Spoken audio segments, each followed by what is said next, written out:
KTGR, The Big Show, starts now. You bet it does. Welcome into Friday's edition of The Big Show on your total sports station, KTGR. Andy Humphrey and Brendan Schaefer here.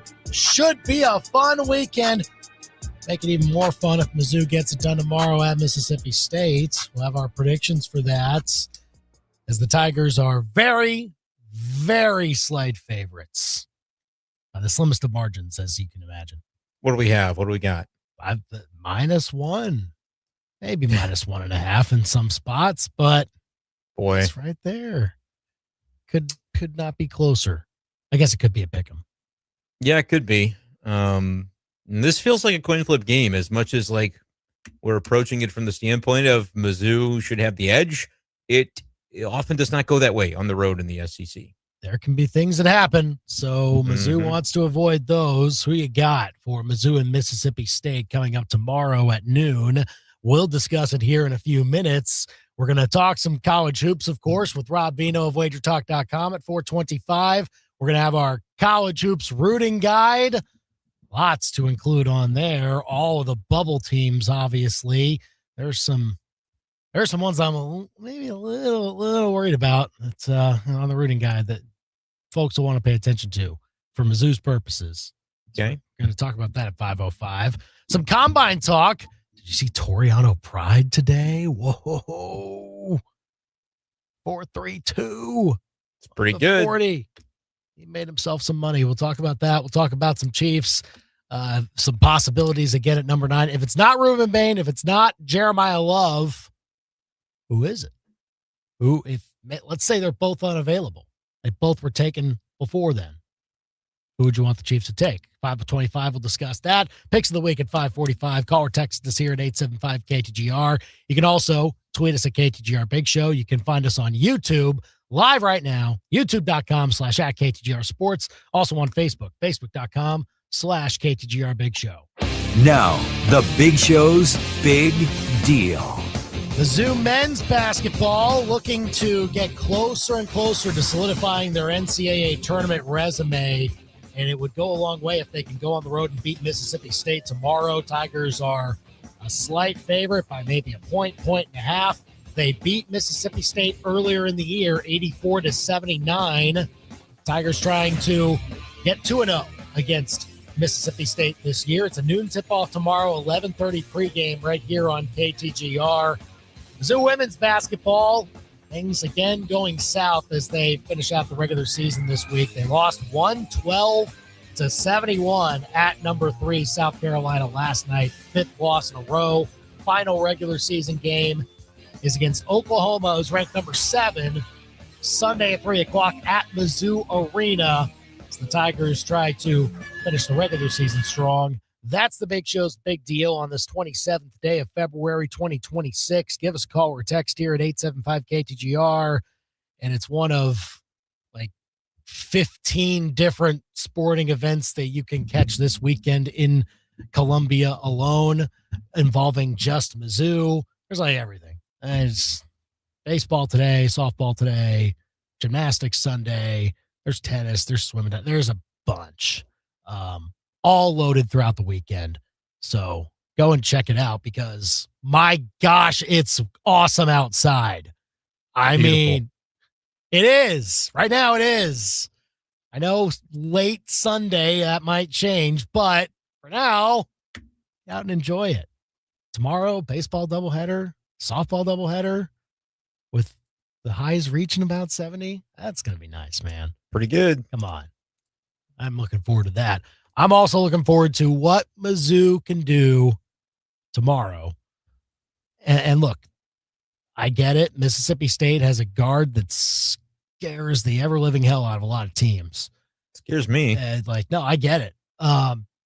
They have another guard in Jaden Epps that I think is more underrated that can also hurt you. And he was actually the one that was hurting Mizzou at times the first time these two played. And look, if they're both going, then yeah, Mizzou might have something they have to overcome and have to get something going offensively to keep pace with that. Because Mississippi State, they can run up the score at times. Now, I don't see a likelihood of both of them pouring in 25 plus. And so Hubbard can do it, but as long as you make sure nobody else really beats you on Mississippi State, I think Mizzou can be in a good spot. That is obviously assuming that what they're doing on the offensive end, Mark Mitchell getting his shots, T.O. Barrett continuing to build upon the last game he had, which was excellent, Trent Pierce knocking down some shots, Jaden Stone can't go over, can't have a goose egg. Like there does need to be an offensive presence, but limit everybody else on Mississippi State. And I get it, Josh Hubbard can go off for a lot, but if he's the only guy hurting you, I think Mizzou can be okay. Yeah, I mean, I don't know. If you told me Hubbard scores 30, I'm going to have some concerns. But I think you're right. Like if others don't join him in an onslaught, then there's, it's going to be a lot for one man to be able to accomplish the goal. I think really he gets 22 a game. He'll probably be in that range. He'll probably exceed that. What do the Tigers get? And can there be some versatility in the scoring? Really thought they played a solid offensive game against Tennessee, despite not putting a ton of points on the board, despite not shooting very well from the outside. But I had only wonderful things to say about both T.O. Barrett and Mark Mitchell and the games they played offensively. Can they get a little help in this one? Might be necessary. 51 of the 73 points in that win were scored by those two gentlemen. Oh, yeah. Can we get something from Jaden Stone? He was goosed in that game. That's not something that you typically see. It's not something that is a long-range concern for me. But I think if Jaden Stone puts up, more of a requisite total, Trent Pierce contributes a little bit more to the scoring, that might be the way, the balanced scoring attack might be the way that you keep pace with Mississippi State. Because, Hubbard can score you 30-something points, and he's done it many times this year. Mississippi State hasn't won every time that he has gone off, though. And so I think it's going to also be important for the Tigers to have some consistency and efficiency on the other side when they're trying to score the basketball. Yeah, I'm particularly looking at a game where Josh Hubbard had 31 against Tennessee, but the problem was Hubbard had 31 of Mississippi State's 64 points in the game, and Tennessee still won 73-64. Like everyone else just could not get going. Even Epps was limited to 9 points. Quincy Ballard, another one of their top players, just 8 points. So I view it as a chance for Mizzou to, even if Josh Hubbard is finding his spot, you obviously don't want him to get into a groove, because I do think more often than not, when he is pouring in an ungodly amount, he is going to lead Mississippi State to victory. So you'd rather not have him approach 40, but there aren't, as long as everybody else on Mississippi State is held to, under 40% shooting from the floor and isn't being efficient with their shot making, then all Hubbard can do is try to be like unworldly efficient with how he plays. And so as long as you can do that, as long as you can keep them off the free throw line, and then I don't see a scenario where Jaden Stone is held scoreless again. I don't see a scenario where Trent Pierce, who I think has been playing really well offensively recently, like that. The last game seemed to be an anomaly. Like the last game, the way that it was playing out in the second half just seemed to be by the circumstance. Like this, okay, they can't guard T.O. Barrett. They can't guard Mark Mitchell. Keep giving the ball to those two individuals. Until they stop you. And they never really did. Right. And this just is a night that Jaden Stone doesn't have it, so we're going to sit him down the stretch. And we're going to put Anthony Robinson in, who's playing pretty well. So I think that's just the byproduct of feeling out the game, seeing what matchup works best. I think more often than not, that will mean that Mizzou's core players are out there when it matters most. Now, is it going to be another game where they have to kind of squeak it out? Probably. Point spread suggests that. It's there for a reason. Vegas knows to a degree. But I do think that Mizzou still has the talent edge, and I think right now the coaching edge. It was going to be hard to say that maybe at the start of the year, because I actually like Chris Jans. I think he's been very good over there. This is just a year where this will be the first year that they don't make the NCAA tournament under him. Yeah. So like I think this is also edge Missouri when you're talking about both those areas with the way these teams are trending. And I see a lot of scenarios where Mizzou can get it done. Yeah, I wonder how they're going to start in this game. And obviously the start isn't everything given what we saw against Tennessee. You couldn't have really picked much of a worse start in that one for the Tigers. And yet they were able to overcome that and climb back into the match. Really before halftime, you felt like they were back in that thing. But I do think with a team like Mississippi State, if you start hot and it's not having to play from behind early, you could potentially benefit from that in that you're facing a team that is out of it. And so if you don't really give them a reason early to feel like they have a whole heck of a lot to play for, those types of teams may be more inclined to fold than others. And just kind of taking this team that I think Missouri is superior to in many ways and kind of letting it play out that way in the early going, I think would be to their benefit. We kind of saw that in the game in Columbia. I will add that Hubbard didn't have a good first half, but still made his bones in the second half and nearly, helped Mississippi State climb back into that game. They made it a one possession game down the stretch of the second half. So early hot start doesn't necessarily mean you win the game. Early slow start doesn't mean you lose it. But I would look for the Tigers to maybe establish themselves early and say, hey, on the road, this is going to be like some of those road games where a team comes in and an inferior team shell shocks the opponent that is favored or expected to win. Call or text us who you got for Mizzou, Mississippi State tomorrow at noon, 875 KTGR here on the Big Show if you want to weigh in. And look, here, I'll say it. I mean, it was to be expected how it went against Tennessee, but I think you can expect it to be a better performance from Mizzou this time around. Hey, they can rebound better. Let's see them rebound, not get out rebounded, minus 12 the way they were. Worse, but, like 18 offensive don't allow that to Mississippi State. That's a little different. They know how to really punish you with those. And that would not be helping you out much in the extra possessions category, because I don't think you can turn Mississippi State over as much as you did against Tennessee. So that does need to turn back in Mizzou's favor.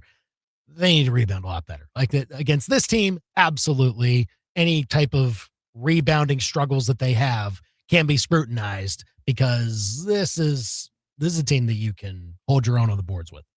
Yeah, and like I think we're sort of building this up to be like the big bad trap game. Yeah. Because on paper it kind of feels that way. The spread indicates that it should be that way, right? Like if you were to say that, yeah, Alabama just beat this team by 25, even South Carolina got the better of Mississippi State, it feels like they're, a down team trending down. But they did recently win over Auburn. That was Mississippi State's last home game. So it kind of feels like, because of the stakes for Missouri, knowing that, hey, a win probably really etches your name into that bracket one way or another. Don't play that way. Don't play with the stakes in mind. Just go out there and be the team that we've seen the Tigers be in a number of occasions in road games this year. I mean, they've handled some of these tough road games, and as long as they treat this one like another tough road game and not kind of one that you can walk your way through, which I think, we'll be able to see in the intensity of their play, the intensity of the way they go about attacking the boards and trying to grab those rebounds. If that's what we see from them, I think they're going to be okay. But again, you can't go into a game thinking, oh, this one's going to be a piece of cake, boys. We got this. They're a bottom feeder type of team. Not in this league, not in this year. I think even in an SEC that's not maybe quite as deep as it was a year ago, any team in this league is capable at one time or another of being able to pick somebody else off. And sometimes those point spreads can tell a story. In both I think about the Vanderbilt game was only 3.5. Missouri as an underdog said, hey, one team might have a number by their name, but that's not necessarily the team that's going to win this going away. Tennessee game was down to like 2.5 by the time the game came around. So I pay attention to that kind of stuff too. There's going to be a fight. And if, Missouri plays to their capabilities, I don't think they're going to have any issues. But if they lay an egg, you're probably not going to get away with laying an egg in this game. you hearken it to what they did against South Carolina, where that game was kind of close at halftime. Like, I think Mizzou slightly had the lead, but then second half, boom, Zoom past them. Yep. That's how you win this, is that you kind of outlast maybe Mississippi State's best shot, which they might try to give to you early. And so you try to ride that. By the way, they were slightly out rebounded by Mississippi State in the first game. It was 38 to 36. Fairly even. Mississippi State had 13 offensive rebounds. Mizzou had 12. The possessions were essentially exchanged back and forth pretty evenly there. So, and you even factor in the end of that game was very odd. Like, Sean Phillips missed the last 16 minutes of that game. That was also when Honor Boateng got hurt, which was ugly to see and obviously hard for Mizzou to recover from mentally. And then that's when Mississippi State started to climb back in it. Mizzou still held on, though, and we'll see what happens with this matchup here. But I foresee that if they get up in the same way that they did in that first game by 16 points or whatever it is at any point, but most especially in the second half, I don't see them giving it up if they are able to get at least to that margin. I would agree with that. I don't think that you're going to be in quite the same danger. The Boateng thing, like, I was frustrated that they let Mississippi State climb back into that game when it happened, but you also have to probably be fair and recognize that, one of their teammates had just suffered what you knew at the moment had to be a pretty bad injury. So that's not going to be a factor this time. And I think that is a big reason that they did allow that comeback in the previous game. So and I would agree with you. And Mark Mitchell had 19 in that game, 19 and 7 and 4 assists. Like, he's the one that can get downhill against this team, which he drives the ship, doesn't he? That's every game. You should just pepper him with the touches early on and see how the defense decides to play it.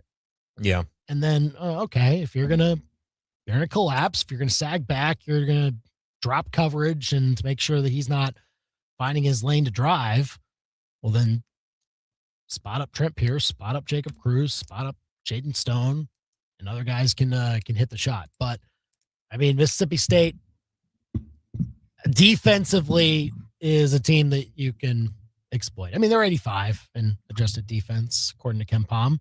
Yeah. It's not bad, but Mizzou has been able to put up some good totals against similar teams. And this is a spot where if Mizzou is locked in, if they have not, drank too much of the Kool-Aid after beating Tennessee, which I believe that they haven't.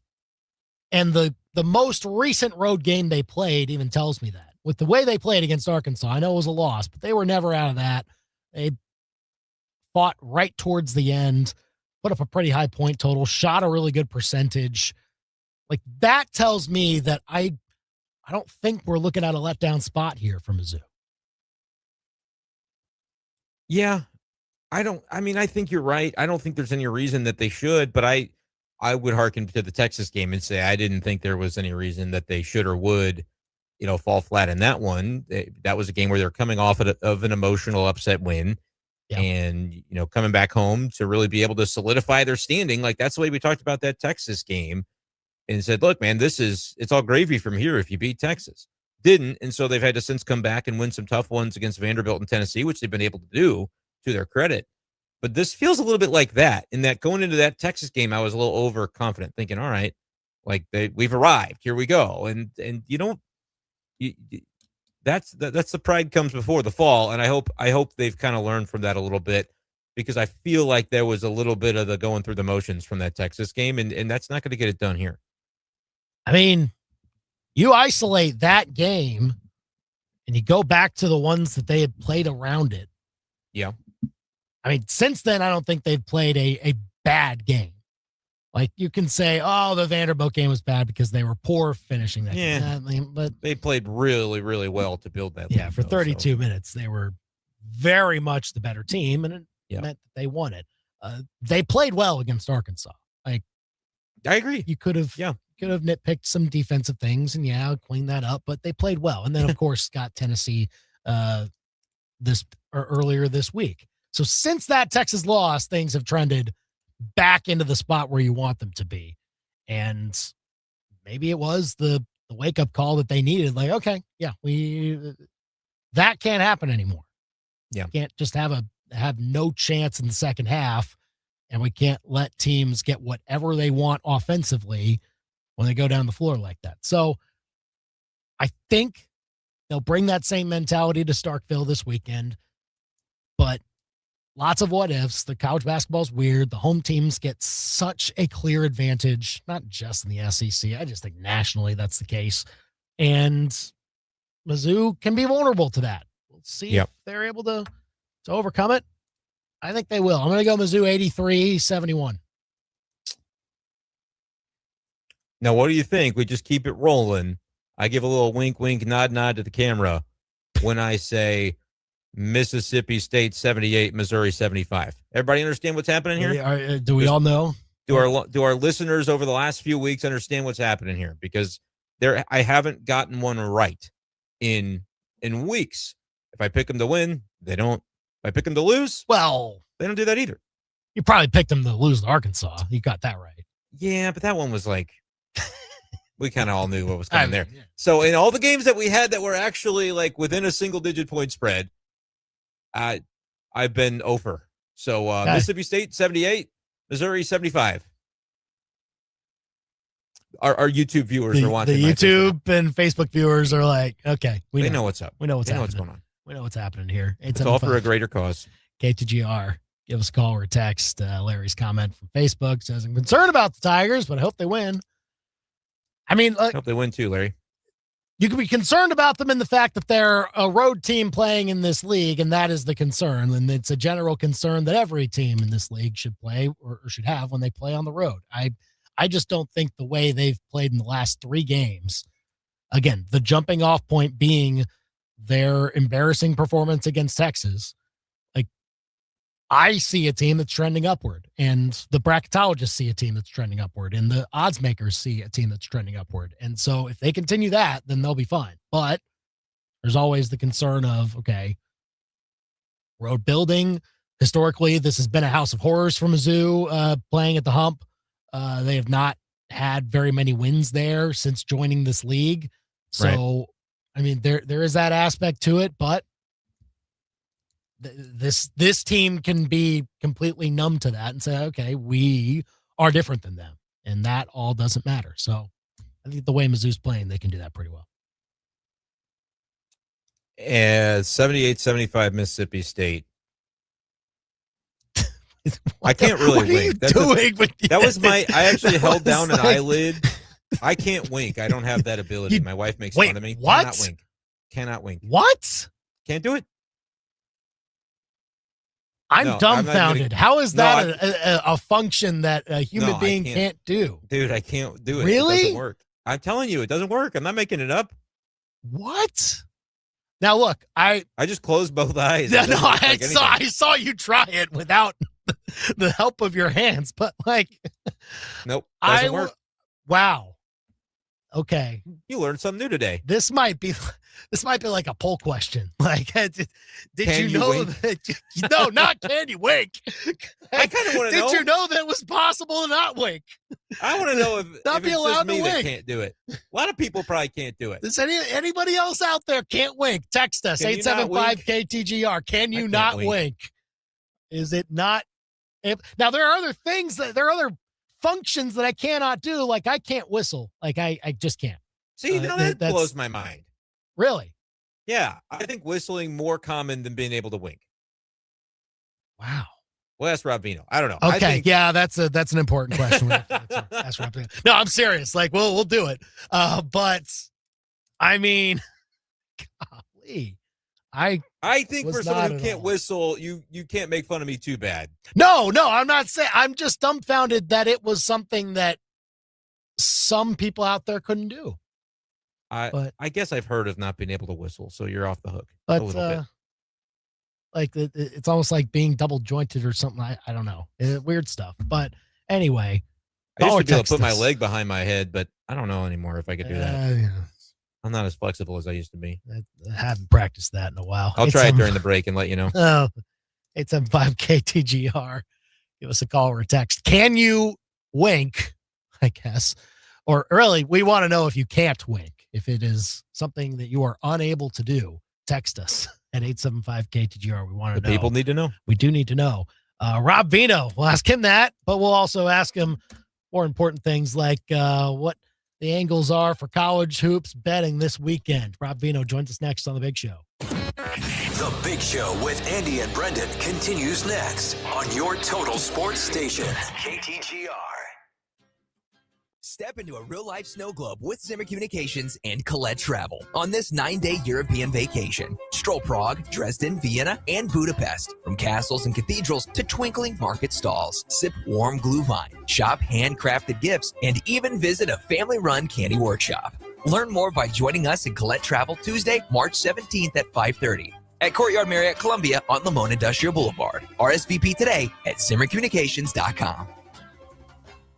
From the trainers to the coaches, the equipment managers to the players and fans, it takes a whole team to be truly successful. Hi, this is Sophie Cunningham, and if you're looking for the best team of jewelers in Columbia, it's Betts. Their staff has years of experience handcrafting jewelry, and when you combine that with the newest technology, it gives Betts Jewelers the ability to truly wow their customers. So talk to the team at your hometown jeweler today. Betts Jewelers in downtown Columbia. Beautiful moments begin at Betts. Begin at Betts. The votes are piling up. This is the final week to nominate your favorites for Inside Columbia Magazine's Best of Columbia 2026. The nomination period ends March 1st. Nominate the businesses and places you love most, including Best Burger, Best Live Music Venue, Best Salon, Best French Fries, Best Primary Care Provider, and more. You can nominate once per day, so come back and support your favorites. This is the final week to nominate. Best of Columbia 2026 starts with you. Nominate today at InsideColumbia.net. Okay, we now have Steve from Steve's Pest Control. We'll be addressing your questions on the spring invasion. Steve? Hi, let's start with you, sir, in the third row. Last year's fall invasion was terrifying for many families. How do you propose we deal with the invaders this spring? Well, not to worry. First thing, just call us to Steve's Pest Control. We'll get you started on a 5-star Advantage plan. Steve, is it true that the pests are becoming self-aware? No, not really, no. And that they're trying to enslave the entire human race? That's fake news. Steve, I'm over here, back corner. But Steven, is it true that there could be hundreds of termites living underneath my home? Honestly, it's more like millions.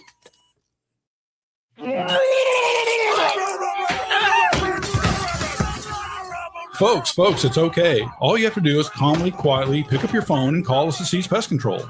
We're going to solve your pest problem and keep you protected. I guarantee it. Now you got a friend in the pest control business. Steve's Pest Control. Hi, I'm Sarah Sticklin-McDonald. And I'm Charlie Sticklin with the Sticklin & Sticklin Law Firm. And I'm Mizzou Softball's Natalie Touche. At Sticklin & Sticklin, all we do is personal injury. We've earned millions for our clients since 1991. On the diamond, I trust my team. Off the diamond, I trust Sticklin & Sticklin. Don't let the insurance companies strike you out. Let Sticklin & Sticklin go to bat for you. Sticklin & Sticklin, it's a home run. Life has many sweet sounds, whether it's being enchanted by the coo of a baby, enthralled by the refrain of a favorite song, or even enlightened by a celebration. Hearing connects, informs, and engages us with the world. At Hearing Aid Consultants, helping people hear better is our passion. Set your hearing baseline now so you don't miss the sweet sounds of life. Hearing Aid Consultants in Almec Repair Lab. We are here for you today so you can hear tomorrow. HearingAidConsultants.com. If it's Mizzou sports, it's happening here. Now, back to the Big Show on KTGR. Big weekend ahead in college basketball. It features Mizzou, Mississippi State, of course. That's what most of you will be locked into.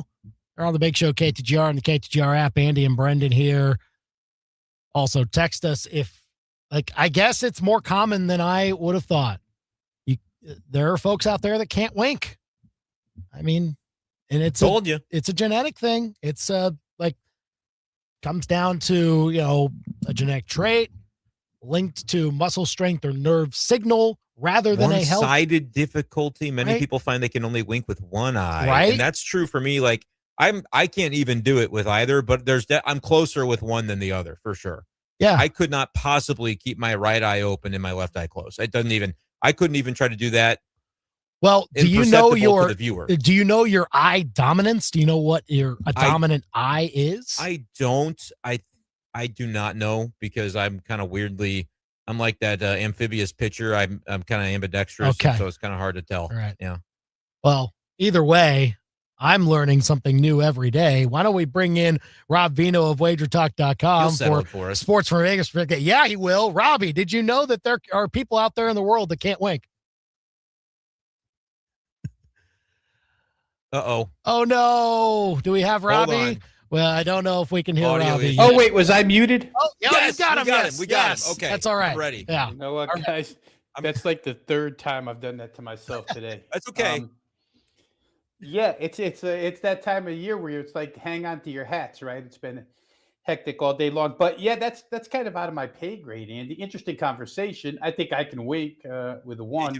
No, I can do it with both. Yeah, he winked. Can you whistle? Can I whistle? Okay, See, so we that can do I both. cannot do. So Robbie is a superior being to both of us. I don't know if it makes me superior in any way, shape, or form. Whistling and winking. winking and sports betting. All right, he's got us on all three. He's got all bases covered. Man, I should be at the combine, guys. I'd be listed as a genetic freak. That is Scoring so on those true. RAS scores. See if we got some eligibility left. Let's talk some college basketball, though. Look, Mizzou, the way they've been trending recently, I mean, 2 ranked wins in a week, and then they go to Mississippi State here. They're slight favorites. I mean, obviously, bracketologists are ready to put them above the bubble, certainly if they win this game. But just from what you do for a living with Mizzou as a slight favorite against the Mississippi State team that can be volatile at times, but obviously their net ranking is what it is because of the team they've got. How do you kind of view this situation here? Yeah, we're lucky here. It's the second time around for this matchup, right? So we can go back to the meeting at Mizzou, 84-79, high-scoring game. All the things that Mizzou has had trouble doing inside conference play, they didn't have any trouble with at home against Mississippi State. They got to the free throw line a ton in that game, which is a trait of theirs, but Mississippi State doesn't put teams on the line. So Mizzou showed us that day that, you know what, we can get to the line against this team. And then Mizzou's turnover problems weren't exposed in that game whatsoever, only 10 turnovers. They took pretty good care of the ball. If they do those two things and they don't let down, you worry about the letdown situation here, guys. But it would almost be defeating the purpose of all the work you just did to lose to Mississippi State, right? That's going to go down in the resume or on the resume as a bad loss if you lose here. There was a point in time about a couple of weeks ago where it looked like Mississippi State was maybe generating some kind of traction. They beat Ole Miss, and I kind of shook it off. I'm like, that's a mirage. Then they played well, but they've gotten their doors blown in the last 2 games. The interesting thing to me, Brendan, you'll like it. Last 4 games played by Mississippi State. Final score without overtime, 168, 176, 186, 175.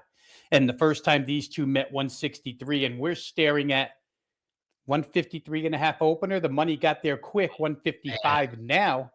But there's probably still wiggle room here for a total to get up and over.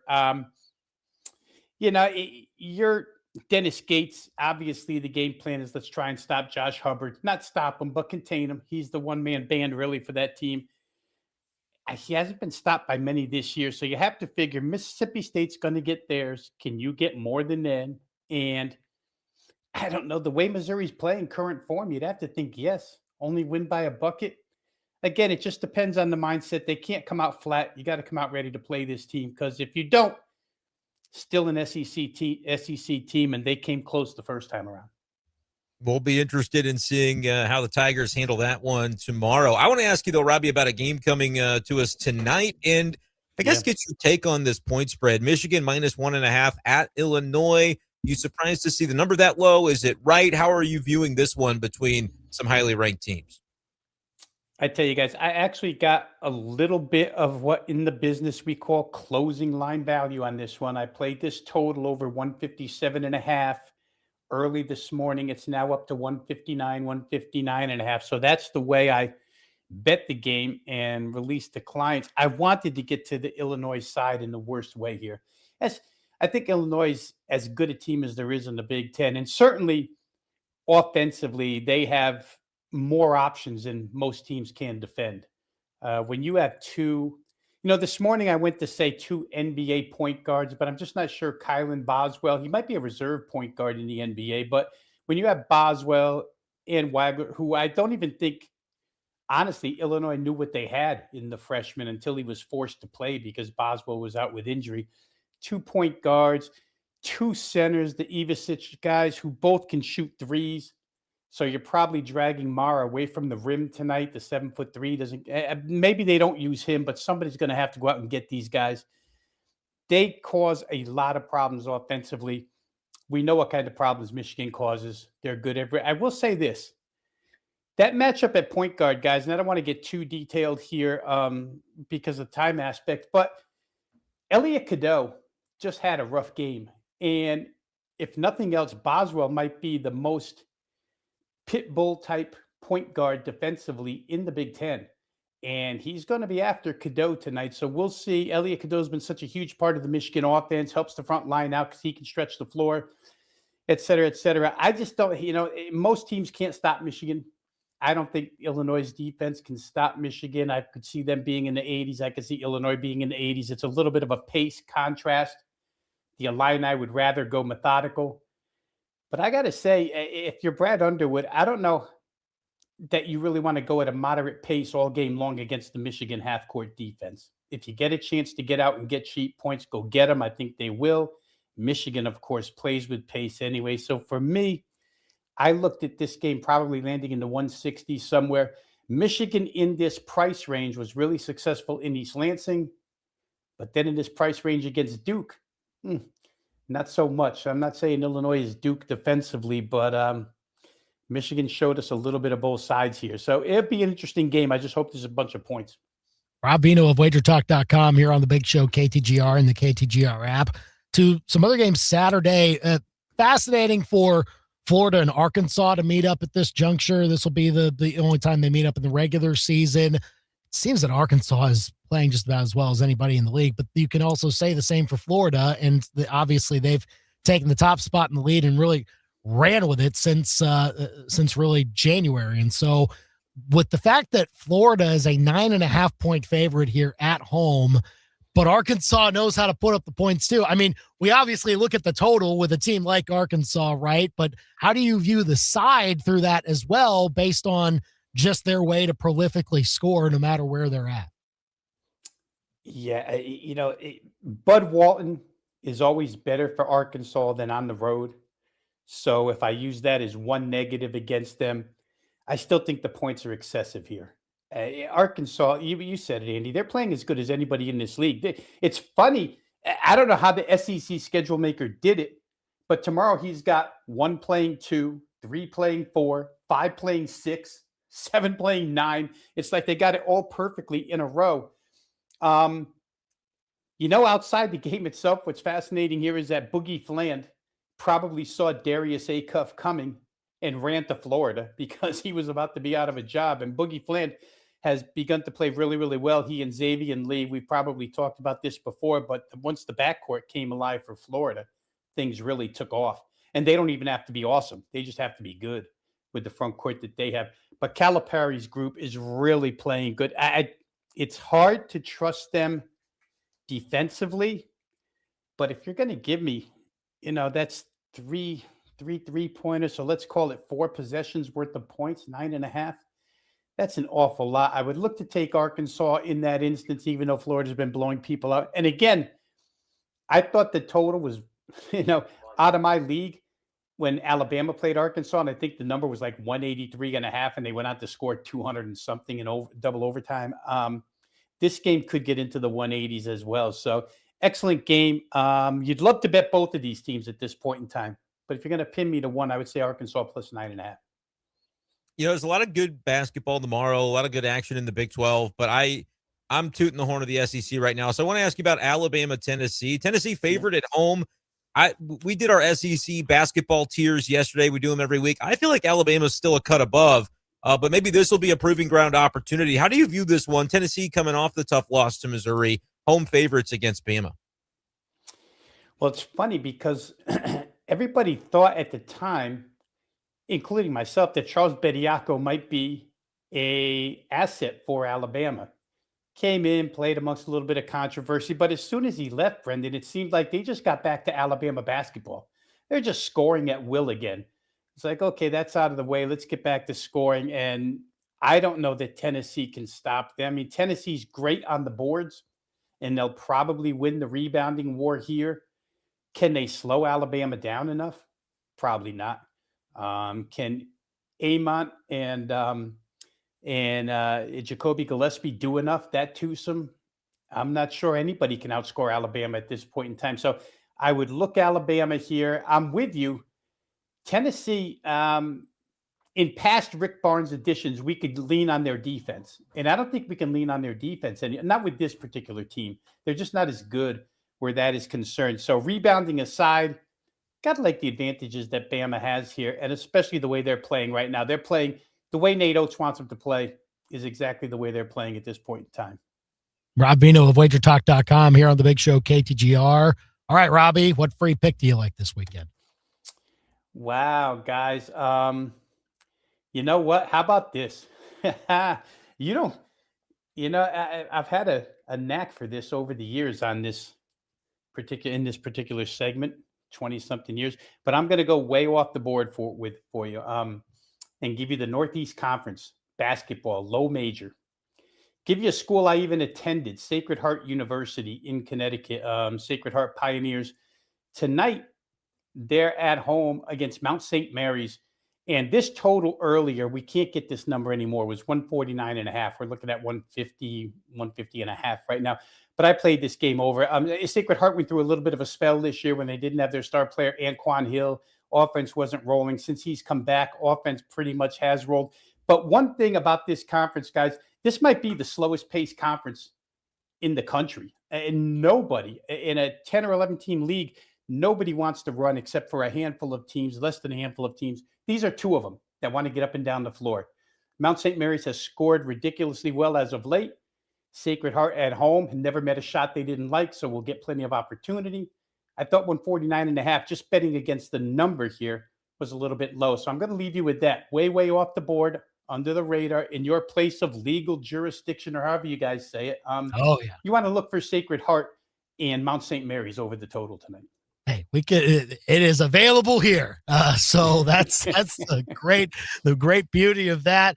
We love hearing those little nuggets from Rob Veno of WagerTalk.com for sports from a Vegas perspective, on Twitter at Rob Veno Sports, and go to WagerTalk.com to see all of their great stuff. Robbie, thanks for coming on the Big Show as always. Hope you're well. Talk again soon. Thanks for having me, guys. Always a pleasure. You bet. It is 4:45 here on the Big Show, KTGR and the KTGR app. Mount St. Mary's, 290 in KenPom. Sacred Heart, 295 in KenPom. That's just fine. But you know what? That's Definitely on Rob fine. Veno's radar, and that Love is it. why we love him. That's awesome. Love that. Yeah, they are kind of, both of them are sort of up there in pace. Sacred Heart, 106, according to KenPom. Mount St. Mary's, 153. So, like, if you say those two teams are both top half nationally in a conference that is very slow paced, well, then there you go. That's the recipe right there. Over 150.5 in Mount St. Mary's and Sacred Heart. All right. Onto the bus coming up next. Aaron Glenn caught in a very unfortunate moment at the combine, dozing off. That's next. Now, your local sports center update on your total sports station, KTGR. Good afternoon. I'm Andy Humphrey. This Sports Center update is with Lee's Tire Company. If it's round and rubber, Lee sells it. Go to leestirecompany.com. Mizzou men's basketball plays at Mississippi State tomorrow. Tigers looking for their third win in their last 4 games and looking to further solidify an NCAA tournament resume. Joe Lenardi of ESPN currently lists the Tigers as a 10 seed in his recent bracketology update today. Mizzou beat Mississippi State earlier in the year, 84-79 at Mizzou Arena. Road game in Starkville will tip off tomorrow at noon. Pregame is at 11:30 right here on KTGR. Mizzou women's basketball for the second straight game gave up triple-digit scoring to their opponent. They fell to South Carolina 112-71 in South Carolina last night. It's their fifth loss in a row for the Tigers. They have one more regular season game left. Sunday at 3 o'clock, they host number 7 Oklahoma. You can hear it on KTGR with coverage starting at 2:45. Mizzou baseball starts a 3-game set tonight against North Dakota State at 6 o'clock. Then a doubleheader tomorrow at 1 o'clock. You can hear all the games on the KTGR app.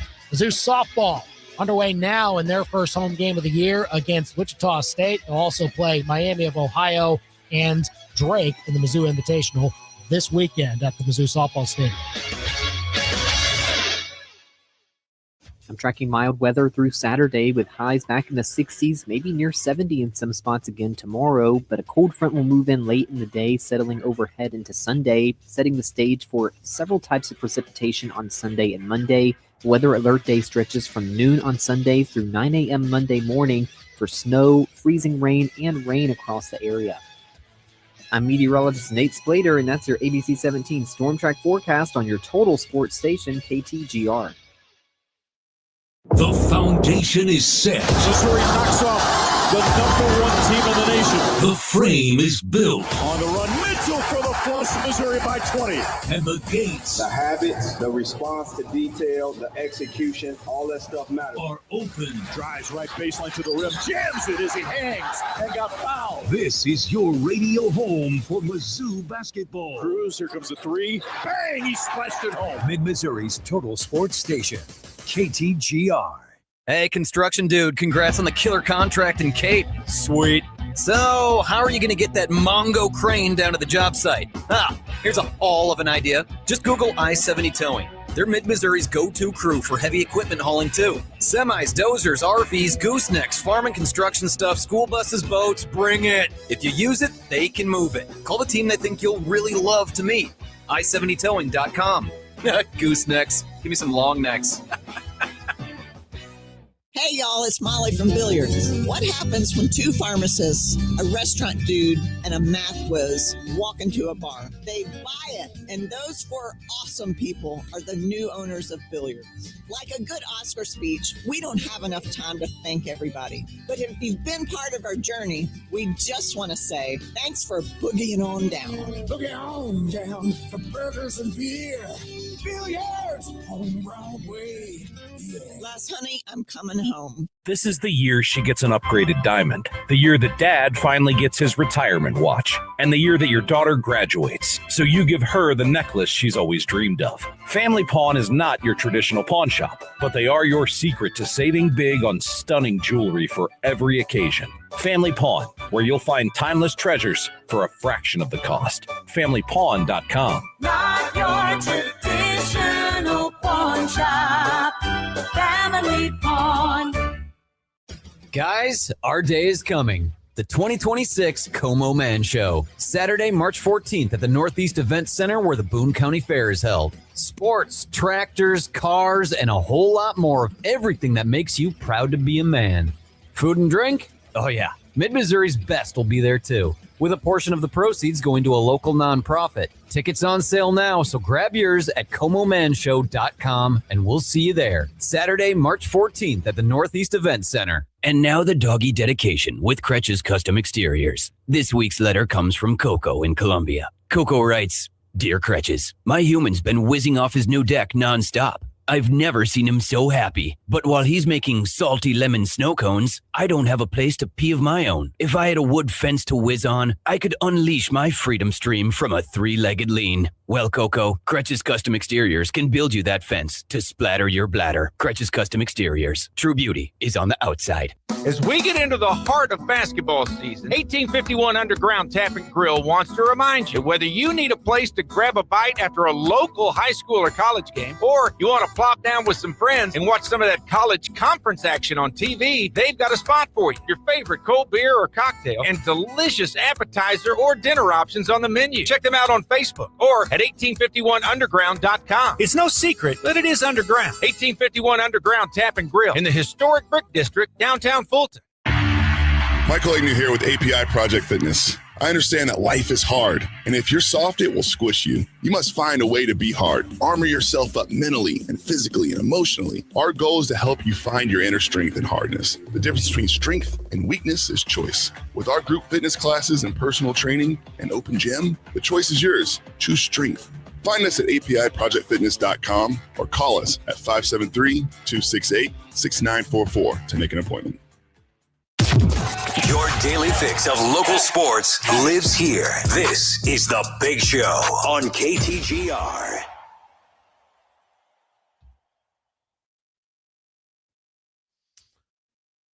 Aaron Glenn, unfortunately for him, was caught on camera on the NFL Network broadcast, kind of dozing off in his suite during the NFL Combine.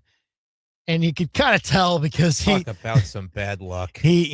Poor guy. He jolted up and he's like, oh, okay. Because someone probably nudged him. Or have you ever taken a nap at work? Maybe. Was it on TV when you did? Probably not. No. Come on. It's not Aaron Glenn's fault. Yeah, man. It's not doing wonders for my opinion of whether or not he's going to make it as the Jets coach. That's all I'm saying. Well, it's not necessarily changing my... It's like unrelated probably to whether or not he can make it, but it also feels kind of related. I don't know. I mean, if you've made up your mind on Aaron Glenn, it's related. I have. I have. I certainly have. Counterpoint, have you ever tried watching the Combine for 5 hours and tried to stay awake the whole time? No have you done that? Kidding. Yeah. I mean, I put on a golf tournament sometimes when it's a Sunday afternoon and I want to, have that on in the background while I take a nap or something like that. Seems like the Combine is something similar, kind of the same vibe. Yeah. And then you wake up and you go, wait, 4-3-2. Is that what that said? Oh, Toriano Pride. Oh, don't make Toriano Pride a Jet. Come on. No, somewhere else, please. I want him to go somewhere else. Come on. Let's not speak that into the ether. But yes, Aaron Glenn was, dozing off, and everybody saw it at the NFL Combine. Also, under the bus to Lionel Messi. It just seems that it happens to only him and Cristiano Ronaldo, seemingly, where fans run onto the field just to get a selfie with him during the game. Like, it happened to Lionel Messi again recently. I think this was last night.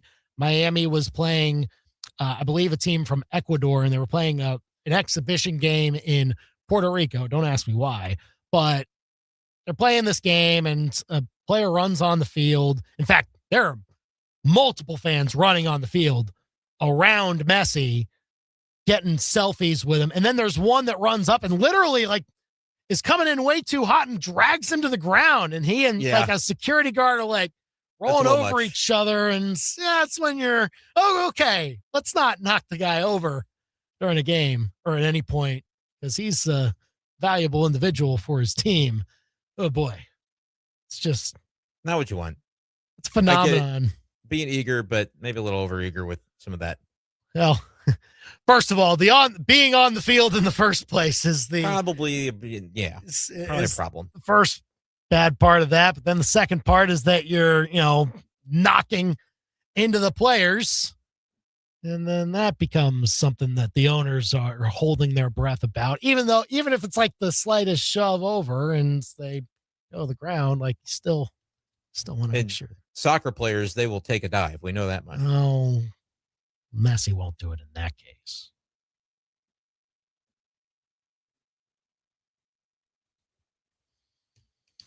Well, several sweet things. Again, the sports cornucopia this weekend involving Mizzou athletics here at home.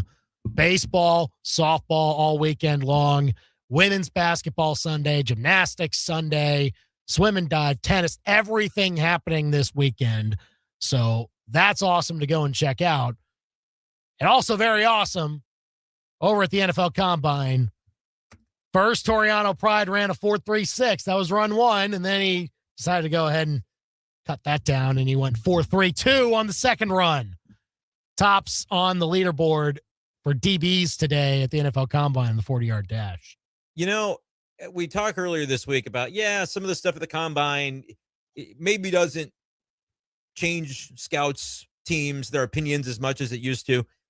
That's one that if you're at the top of the leaderboard of that particular category, you're going to do well for yourself relative to whatever people thought of you coming into the Combine. Yeah, especially counts. If you're a guy that's not as talked about, right? And coming into it, Toriano Pride probably wasn't, but he zooms past everybody quite literally in the 40-yard dash, and that will get he earned some money today.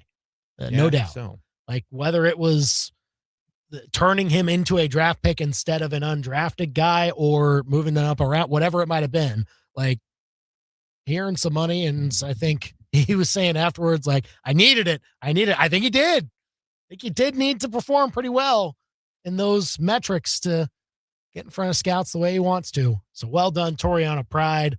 We'll see Kevin Coleman tomorrow, Keegan Trost on Saturday, I believe on Sundays when he works out. So the Mizzou guys finish up their Combine. In the meantime, we'll talk about our college hoops rooting guide next on The Big Show. From elegant weddings to corporate lunches with flavor and flair, Courtyard by Marriott Columbia brings the party and the pros. It's the home of main event catering. And with every event, you'll get an award-winning chef, full banquet staff, and drop-and-go options for any size crowd. And the event center holds up to 300 guests with 8 flexible rooms. If you need help, there's a Marriott certified wedding coordinator on staff too. Book now by calling 573-443-8000. Coffees, smoothies, cocktails. Yes, please. In this month's issue of Inside Columbia Magazine, discover where you can find all of the best drinks in town. Cold is here, but bundling up doesn't mean you can't be stylish. Get winter outfit inspiration by reading up with our fashion department and see real-life local love stories in our Valentine's Day feature. It's all Inside Columbia Magazine. Get your copy today at Break Time convenience stores or have it delivered at InsideColumbia.net. From the trainers to the coaches, the equipment managers to the players and fans, it takes a whole team to be truly successful. Hi, this is Sophie Cunningham, and if you're looking for the best team of jewelers in Columbia, it's Betts. Their staff has years of experience handcrafting jewelry, and when you combine that with the newest technology, it gives Betts Jewelers the ability to truly wow their customers. So talk to the team at your hometown jeweler today. Betts Jewelers in downtown Columbia. These beautiful moments begin at Betts. Begin at Betts. This is Phil Fortaleza here with Mizzou basketball's Anthony Robinson II and his mama Nisha, getting ready for the latest Sticklin' and Sticklin' injury law commercial. Aunt, you got your line? I got it, Mom. Go ahead. When sorry just doesn't cut it. Call Sticklin' and Sticklin'. Mom, that's my line. At Sticklin' and Sticklin', all they do is personal injury. Sticklin' and Sticklin'. It's a slam dunk. KTGR AM Columbia, KTGR FM Fulton Columbia, K286CL Columbia, in Missouri's total sports station. KTGR.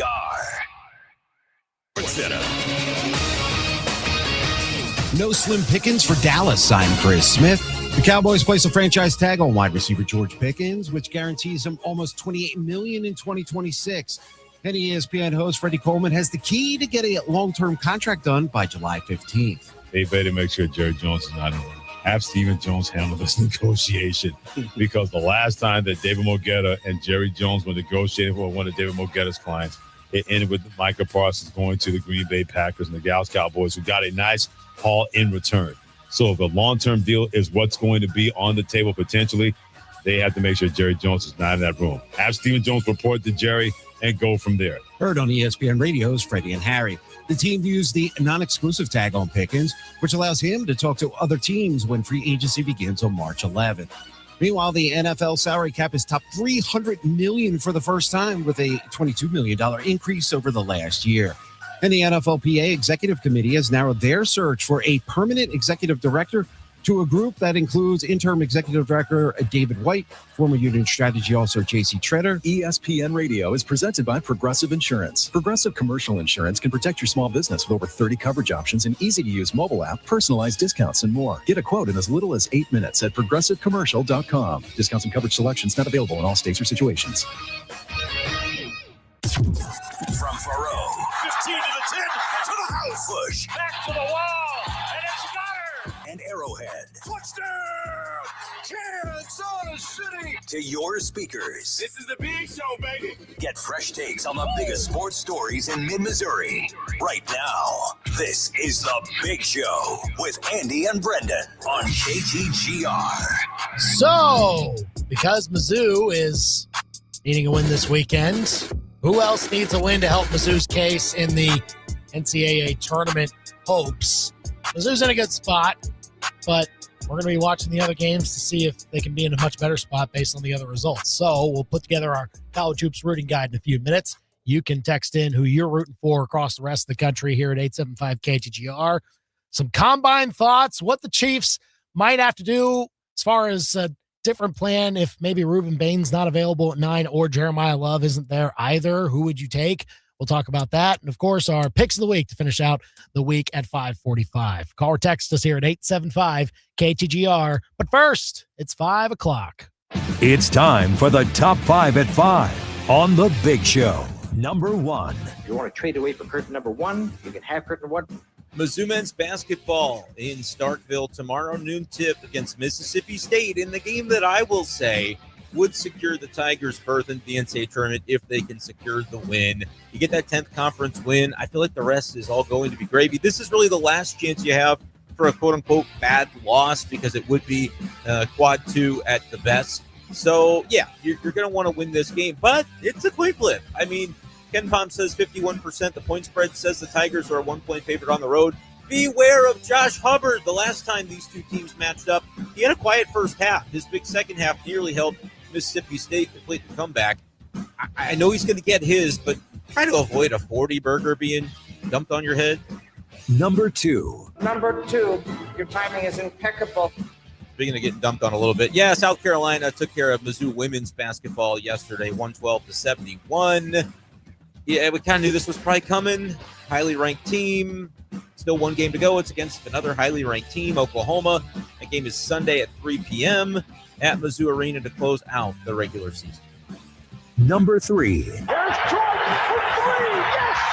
But beyond women's hoops finishing up the regular season at home this weekend, baseball, softball all weekend, gymnastics, swim and dive, tennis, all the sports are happening at Mizzou this weekend. A lot of those are outdoor sports with some nice weather projected. So get yourself to some Tiger athletics this weekend. Why don't you? Huh? Number 4. Oh, shanked it. Aaron Glenn, he gets a bad rap. Who among us hasn't fallen asleep at work? I used to do it all the time on purpose back when I was a parking enforcer at Mizzou. The statute of limitations has run out on that. I can't get in trouble. So I can say that now. Look, he fell asleep at the combine. It just so happened to be on television when it happened. I don't know. He's done worse things. He'll probably continue to do worse things. I already was kind of out on his tenure as Jets coach, and so this doesn't do anything to change my opinion. Is related to the other, maybe not. But I don't know. His first year as the coach, I didn't think it went very well, and I'm not convinced he can salvage it. But staying awake at the combine might be a start. Number 5. What is the 5 fingers? Say to the face. Slap. Assistant women's bowling coach at Maryville University, Matt Russo, has secured a spot in Sunday's televised stepladder finals in the Pete Weber Classic this afternoon in St. Peter's. He'll bowl against Justin Knowles tonight to determine who will be the top overall seed in Sunday's show. Elsewhere on the lanes, 25-year-old Hayden Stipich took down Jason Belmonte this afternoon. He was the top seed. Stipich shot a 300 during that match. That's the Big Show's Top 5 at 5 on KTGR. 875-KTGR if you want to call or text us here. You know, that's what I love about our show. You know, we talk a lot of sports, and sometimes, you know, we branch out and we talk about non-sports. It's awesome. No. I will not let you slander the PBA Tour like this right in my backyard this week. Oh, man. Was able to cover some I'll of the give action you your this day. afternoon. I'll do it. It was Pete Weber Day yesterday, right? Yes, that was yesterday, right? I didn't know if it was his day. Was it the Yeah, the who do you think you are? The moment, the viral moment. Yeah. People say like 3 times a year that was when they're like, hey, it's the anniversary of it. I think they just want to show the clip again. But there's more to bowling than just that clip. We saw some really good action this afternoon on the lanes. So that was a lot of fun. I won't doubt it. To be able to check that out. I won't doubt it for sure. I'm sure you were in your element. It was awesome. It was awesome, man.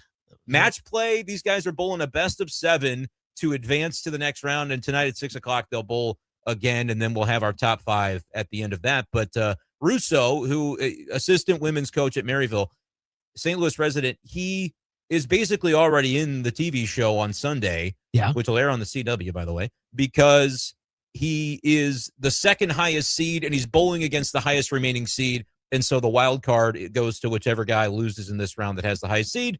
Those 2 are in. One of them will be the top seed. They'll have to win 1 game on Sunday. The other, whoever loses tonight, will be the 5th seed, and they do a step ladder, 5 bowls 4, and then you bowl 3 if you win, you bowl 2 if you win. Okay. So it's very difficult to advance all the way through the ladder. Like so if you start 5, you're kind of up against it a little bit. You got to win them all versus just kind of waiting for your opponent. But then it's like that rest versus rust factor. We talk about that with the college football playoff. Would you rather, kind of get in the swing of things when you're hot, you're hot, When you're hot, you're hot. So it'll be a lot of fun to see how that plays out. No, that I'm sure, like when they all come together like that is awesome entertainment and right at the top of the sport too. Right in my backyard. Yeah. Place I've bowled leagues before. You got to love when that happens. Was it like in your usual digs or like where you usually go? Literally, it's like less than 10 minutes from my house. So it's pretty solid. That's awesome, man. It's very cool. But hey, to have that in St. Louis, right? So that's all weekend, right? That's all. The Pete Weber Classic. So, tonight they bowl the round of 8, and then they bowl this 3 p.m. on Sunday. Will be the finals. They kind of take Saturday to, I guess, to rest. Yeah, rest up. But well, good luck to everybody in the Pete Weber Classic. Update. That's your bowling update. I don't know if you knew you were getting that today, but with me, you can pretty much count on it. I mean, sometimes I wonder that we don't get it more often. They were in St. Louis. I'm like, I'm not missing out on this opportunity. You're like, it's just a magnetic pole when they do that. So that's good to hear. 875-KTGR. Give us a call or a text here to give us your bowling takes. Tell us whether or not you can wink, and also tell us who you're rooting for in college can't hoops. Wink. Cannot wink. I was proven wrong. I didn't think that was a thing that's genetically was forbidden for some folks, but there you go. But it does, as you think about it, it makes more sense. Like sometimes eye dominance can affect it. That I cannot do. Right? Now I'm just making fun a little bit. Right. We were talking too much about me not being able to wink, so I had to whistle a little bit to. Well, you can make fun of me for the radio listeners, and I can make fun of you and the YouTube audience by just doing this, Yeah, because back I and can't forth. do that. I cannot wink. He's winking right now to the yeah, camera. I did a top 5 at 5 and didn't mention JJ Weatherholt, 422 that was pretty cool. home run to center field today either for the Cardinals. So, that is a good development. Make sure to mention that. Apparently, Dustin May's throwing 99 on the backfields. If he's healthy, man. That's what you're hoping for. Hey, he put a few things together for a few Cardinals, and it starts to show on the field once the games matter. You never know. But I think, if there was any question as to whether J.J. Weatherholt will be on the opening day roster, I think a lot of it is probably answered now. He was doing it before today's homer, and that remains true after it, for sure. So looking forward to seeing how many more chances he'll get in spring training, but you'll see him very soon at Busch Stadium. 875-5847 here on the Big Show KTGR. You'll hear some Cardinals spring training on Sunday here on the station. Every weekend game we try to put on KTGR throughout spring training, as the home opener will be March 26th. In the meantime, we keep our attention on college hoops and what's happening across the country. You're obviously rooting for Mizzou this weekend. Get it done against Mississippi State. That's really the last potential bad loss that you can take. And so don't take it. But elsewhere, what else are we rooting for in college basketball? Tonight,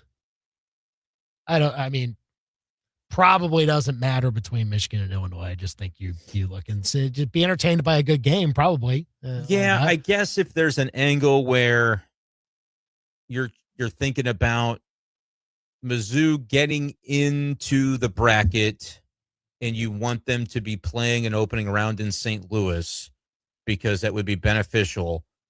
You maybe want to think about where Illinois lands on the bracket, because I don't think they would put Mizzou and Illinois in the same pod since they played during the regular season, if that makes sense. Like if Illinois is a 2 and Mizzou's a 10, that would be probably one pod Missouri couldn't land in or would be unlikely to land in, because there's a ton of SEC teams, and that's going to take precedent first to try to avoid placing SEC teams next to each other.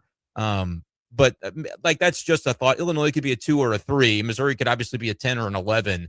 And so ways that Missouri could end up in a St. Louis pod, I think would be beneficial. But I think it's probably too soon to tell what the implications of whatever happens tonight against Michigan would actually be on that possibility. I know there are bracketing rules that I'm trying to find them. I'm trying to find at what point do they allow a regular season rematch.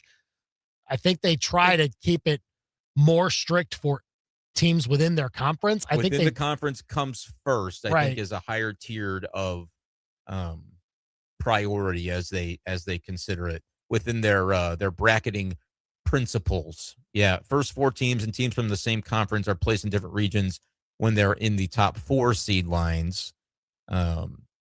If you've played 3 times, you can't meet till the Elite 8, which would be like if you played twice and then the conference tournament. If you've played from the same conference twice during the season, you can't meet before the Sweet 16. But then, like, I think that's all conference based, and so but it also says these principles can be relaxed if a league has 9 or more teams in the tournament, which the SEC is projected for 10, 11, or whatever it is. So that's within the SEC. I think they'll try to avoid the rematch as well against it, like a Missouri and Illinois type of thing. But I think it's lower down the list. But I mean, Illinois potentially as a 2 and Mizzou potentially as a 10. Like, yeah, that's something you got to think about. That's also kind of interesting too, of like maybe a question for further down the line. Once we maybe know that Mizzou is definitely in the field, would you rather have a 10 versus an 8-9 or anything like that? Oh, for sure I would. You think so? Yeah, the 8-9 thing is not historically my favorite. I mean, you're going to play a behemoth in the second round. You just know you are. And I just don't have nearly as much interest in that. And it's kind of weird because it is. I do think and like the 7 seed is going to be pretty much identical to the quality of the 8 seed, right? Or the 9 seed even. Like that, you can throw 7 through 10 into a pile and it's pretty much all the same. In some years, you look at some of those teams and go, oh my gosh, they're off. The committee got it wrong by 3 seed lines. And a 7 should be a 7 ends up as a 10 or ends up as a 9. That's another reason you don't want to be in that 8-9 matchup. You might end up with, some small versus power conference bias actually working against you. And you're like that Gonzaga team that was on the 8-9 game, then gives Houston a run for its money. Gonzaga probably should have never been in that 8-9 game. And so sometimes you get stuck playing a team like that when forget what happens in the second round. Your first round matchup might be more difficult than it otherwise should be. There's some bias that plays into some of those seedings when it comes to that. Yeah. So I guess if you want to root for Michigan, maybe you do that, but that can be easy, right? With Illinois being on the other side. It's probably hate Illinois. In other games, what do we think about? What do you think about Florida, Arkansas? Florida, right? Definitely, right? You want Florida to beat Arkansas. I think that's pretty straightforward. Arkansas losing opens up potentially the idea of Arkansas's spot being up for grabs. I think Missouri would probably more likely have to be 12-6 to pull that off. But then they would theoretically be tied with Arkansas because Arkansas would pick up a 6th loss against Missouri if tonight, or I should say tomorrow, is their 5th loss, which would come against Florida, a team Missouri has beaten. You want Florida to stay good. You want Arkansas to get into the muck with you to potentially come into those tiebreakers. I think Florida clinches the league if they win. Like I don't think they can lose it anyway, even if they do lose, but it's just very unlikely. Yeah, it would be unlikely either way. I'm just saying mathematically it's done if they win against Arkansas this weekend. So yeah, like it, and Florida being in that top spot helps Mizzou with any head-to-head ties that they have. They can go straight up to the number one and say, well, we beat them and you didn't. So that breaks the tie there. So yeah, root for Florida, root for Alabama, I think. Yeah. Alabama to beat Tennessee. I think so. Which they're underdogs, but I kind of like that. Yeah. Alabama's still a tier higher from me in the actually 2 tiers higher in our SEC basketball tiers. I think that's probably right. Tennessee, because Alabama, I don't think you are taking anything away from at this point. They've got the head-to-head over you. They've got 2 fewer losses. You might as well let Alabama do its thing. Tennessee drop a game. Missouri tiebreaker over the Vols. Yeah. That's preferable. Yeah. Mizzou wins. Tennessee loses. And Mizzou is guaranteed to be in a double bye spot by the start of next week. Like they're in the seat. Like no one would be passing them if they win and Tennessee loses. So yeah, you definitely want to be in that driver's seat. We'll see if it opens up for them that way. A little surprised to see them as underdogs, though. Alabama, a little Alabama bit. by 4.5. Yeah. I'm surprised. The number I'm 4 or surprised 5. Yeah, it's I kind of really like Alabama in that spot. Not to give my plan away before picks of the week happens, but yeah, I think I like Alabama there. It's kind of looking at that too. But yeah, other games. There are some key ones Sunday that you want to be locked in on, I think, as a Mizzou fan. Ohio State hosts Purdue. Yeah, Purdue just needs to handle business there. Yeah. And Indiana hosts Michigan State. Now, that's great because it would be a really good win for Indiana, but Michigan State should be favored, should win. And if they do, like, again, you're not going to kill Indiana for saying you lost to Michigan State, but if they don't pick up some of that slack after losing the game that they did to Northwestern, then they're in a bit of a tight spot there. Yeah, and what they would have left is hosting Minnesota and then at Ohio State. That'll be a fascinating one. Ohio State, Indiana, 2 bubble teams right there. I don't think winner of that might be in, loser might be out. Just point blank, potentially. Yeah. I mean, yeah, that's a good point. I hate that though because one of them is going to make it. Is kind of how it feels about that. I mean, probably. It depends on how everybody else does. Right now, Ohio State first 4 out. Yeah. Indiana is the very last team in, according to Joe Lenardi. Neither of them strike me as tournament teams, but that must be my SEC bias talking. But then again, if you ask me, do you think Georgia is a tournament team? I'd be like, no. Do you think Auburn should be a tournament team? Not really. They're playing now, right? Yeah. It's just that I think the bubble is really soft. That's the bubble right there. Yes. I get it. Benefits Missouri to just do its thing. It just needs to be chalk from here. Yeah, I mean, especially in the games that they are, well, this might be the last game that they are favored to win in the regular season. So take care of business in this one. And then you got chances to I think, up your seed line next week against Oklahoma and Arkansas, and then whatever spot you might have in the SEC tournament to potentially do that too. But yeah, I mean, there's ways that they can move up in that scenario. 875-KTGR if you want to call or text us. Tell us who you're rooting for this weekend. Oh, another one. Yeah, Clemson. I think you root for Louisville against Clemson. Louisville's on the road to Clemson. Is Clemson even like close to danger zone though?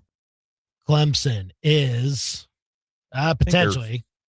I saw him as a 6 a couple weeks ago. Oh, really? Okay. Yeah, I don't know if that it struck me as odd that I saw that, but I don't know. Lenardi has him as a 9. Okay, so they must be trending down a little bit. So yeah, absolutely. I think that's a team that could fall out of it to that angle. They have lost. I mean, here's why. They've lost 4 straight. Mm-hmm. Lost to a Wake Forest team that doesn't have it was weird to me to see Wake Forest still like even it was the net rankings and they're like kind of close to the bubble and as far as that's concerned. and they've beaten nobody. But Clemson has lost to Vatech, Duke. I think Duke on the 14th is when I saw them as like a projected seed before that game. And then they lost to Wake Forest, and then they lost at home to Florida State on Saturday. They've got no midweek, but Florida State's a 500 team on the year, and so that's a bad loss. Yeah, root against Clemson to keep getting in, because they're like that Georgia, where Georgia was a 9, and we thought, is it even worth rooting against them? And then they lose again, and suddenly they're on the bubble. Clemson should be joining that bubble if they lose to Louisville. And again, if Mizzou keeps winning, like if they get this win this weekend, maybe they get one of them next week to finish 11-7. You can jump Clemson and potential. Well, do you want to? That's also. Do you want to? No. Do I want a 10? Yeah. I'm circling the 10 seed. And by the way, I was looking this up. We were talking about, can you play a rematch in the round of 32? There's actually an article up on CBS Sports by David Cobb from the 17th of February, where the senior vice president of basketball for the NCAA, Dan Gavitt, told him, quote, I think it's quite possible that we will see more of those non-conference repeat matchups this year as a result of the fact that there were more high major versus high major ranked games in the top 25 this year. That's not applicable to Mizzou, Illinois from the ranked aspect, but would be applicable in terms of like, they're going to kind of try to avoid the round of 32 against non-con opponents. But if it's so many that some of them are going to happen, I don't think Illinois being a 2 would preclude Missouri from being selected as a 10 in the St. Louis region. Versus if Illinois like drops down and they're a 3, does Missouri then get precluded from being an 11 in that St. Louis? I say region, it's more of a pod because the St. Louis pod will be spread potentially across 2 completely different regions. But you'd love an opportunity to play there. I know people were kind of wondering, could there be a Mizzou-SLU matchup? That could be an 8-9 matchup at the end of the day. If SLU gets it figured out, they took that loss to Dayton on Tuesday. But if they run the table and Mizzou, not runs the table, but if Mizzou handles business and it's an 8-9, I'm feeling more confident about Missouri in that game, by the way. I would have told you a month ago that SLU would handle business in that, but I don't know anymore. SLU's kind of tanking down the stretch a little bit here. But that's another possible like local intrigue angle. I know you don't care about the Mizzou-SLU thing, but I think it would be I think it would be quite compelling. There are 7 right now, according to Lenardi. So that could be possible. They would they do it? Would they put SLU Mizzou as just a 7-10 in St. Louis, and then Illinois is the 2? That would be. I would have to go to cover the region. Oh, that would be an all-time. Just the crowds there would be. Dennis Gates would be like, "It's drivable. Come on." And then Illinois fans would say, "It's drivable. It's drivable." And SLU fans will say, "I'm gonna walk." It would be crazy. It would be crazy. Oh man, yeah. The Lenardi has Missouri in the St. Louis pod, or one of them at least, facing Wisconsin. The 2 seed is Iowa State right now. I want no part of that. Yeah, Iowa State's I want really no good. part. Not just because their mascot would make the Final Four in the mascot battle, but because I think Iowa State is a suffocating defense and a pretty good offensive team. Every time I see them play, they're just torching a ranked opponent. So, yeah, I'm good on that. I don't need that in my life. That would be tough, but it's what Mizzou potentially could have if they end up as a 10, which might be better than being an 8 or a 9. Heck, if they win out, they've got a shot at a 7. I'll say that. Missouri? Yeah. Win out, not like they're going to win the conference tournament, but like they win the 3 and then show well in Nashville. Yeah, maybe win a game there. I would agree with you. They may not even need to do that. Like if they win their next 3, you're talking about 2 quad 1 wins, quad 1A for Arkansas, I think, with where they would probably be rated. We'll see where they finish. And we don't know how much that means anymore, but I bet you the WAB is going to benefit from a 3-0 finish too. Oh, yeah. Start with the 1, and then we'll go from there. But Missouri would shoot up. They would be the darling of the committee because the committee is watching these games. They're not going to watch the SEC tournament, but they're watching these games as they build that bracket out. Call or text us at 875-KTGR. Who else are you rooting for this weekend in college basketball to help Mizzou's case? So they take on Mississippi State. You can hear it starting at 11:30 tomorrow on KTGR. We'll have our picks of the week at 5:45. But up next, some combine talk. Some more possibilities for the Chiefs at number 9. What if they can't get Ruben Bain or they can't get Jeremiah Love, who would you go with? We'll talk about it next. Follow The Big Show on Facebook, X, Instagram, and YouTube. And keep it here on your total sports station, KTGR. Hi, everyone. Andy Humphrey here for Lee's Tire Company. Wintertime can be very hard on your vehicle, so don't neglect it at all during this month. Be sure to take it into Lee's Tire Company for regular maintenance. They can check fluids. They can check tire pressure. They also have a great technical team that can take care of larger projects if you need those done. But of course, they're the tire experts. So they'll check your tires to make sure they're in tip-top shape, check the alignment. And if you need new tires, they've got a huge selection. So chances are it won't be hard to find the right ones for you. And you can also save by getting tires at Lee's Tire Company. Every single month they run specials to put money back in your pocket if you need new tires. Go and check out leestirecompany.com for all of those specials that are happening now. And be sure to visit them on the Business Loop in Columbia or at University Garage, where they have a large location right by the MU campus. They're also in Centralia, or shop online for tires anytime at leestirecompany.com. If it's round and rubber, Lee's sells it. leestirecompany.com. Your foresight is so good, you can practically see into the future. But fortune telling isn't the career path you want to take. Instead of predicting people's futures, you can help build them at Fuse 32. Because you recognize things before they can even become problems. You love the thrill of success and getting paid for it. All that's left to do now is look into that crystal ball and see yourself on the sales team at Fuse 32. There's nothing we can't do. Apply now at Fuse32.com. You could be right in the middle of celebrating a big win, and all of a sudden, bang, you've got ants on the counter or mice in the garage. Hi, I'm Mike Kelly. As someone who's called buzzer beaters and game winners for 3 decades, I think the best call that you can make is to Steve's Pest Control. I'm on the road a lot during the season, which is why I've signed up for Steve's 5-star pest control program. It's comforting to know that even when I'm not home, Steve's Pest Control is protecting my house from termites and other pests. Plus, the 5-star program keeps the pests at bay, controlling and eliminating them before they have a chance to enter your home. Scheduling is incredibly easy. You don't even have to be home. And if a pest problem pops up at any time, Steve's will perform a retreat for no additional charge. Call Steve's Pest Control today and ask about their 5-star pest control program so you can kick back, relax, and enjoy the game. Hi, I'm Steve with Steve's Pest Control. We're going to solve your pest problem. I guarantee it. Now you got a friend in the pest control business. Steve's Pest Control. Step into a real-life snow globe with Zimmer Communications and Colette Travel on this 9-day European vacation. Stroll Prague, Dresden, Vienna, and Budapest. From castles and cathedrals to twinkling market stalls. Sip warm Glühwein, shop handcrafted gifts, and even visit a family-run candy workshop. Learn more by joining us in Colette Travel Tuesday, March 17th at 5:30 at Courtyard Marriott Columbia on Lamone Industrial Boulevard. RSVP today at ZimmerCommunications.com.